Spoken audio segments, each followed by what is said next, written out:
व्यक्ति शंकराचार्य नहीं लिख सकता। हर व्यक्ति हर पीठ के आचार्य के रूप में जाकर के जहां तहां वातावरण खराब नहीं कर सकता। उन मर्यादाओं का पालन सबको करना होगा।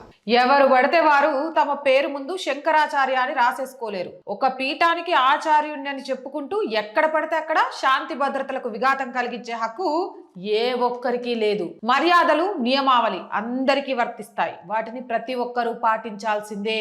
ఇప్పుడు మీరు ఆయన గురించి మాట్లాడుతున్నారు కదా, ఒకవేళ ఆయన నిజంగా శంకరాచార్యుడే అయితే గతంలో వారణాసిలో మీ ప్రభుత్వ హయాంలో ఆయనపై లాఠీ చార్జ్ ఎందుకు చేయించారు?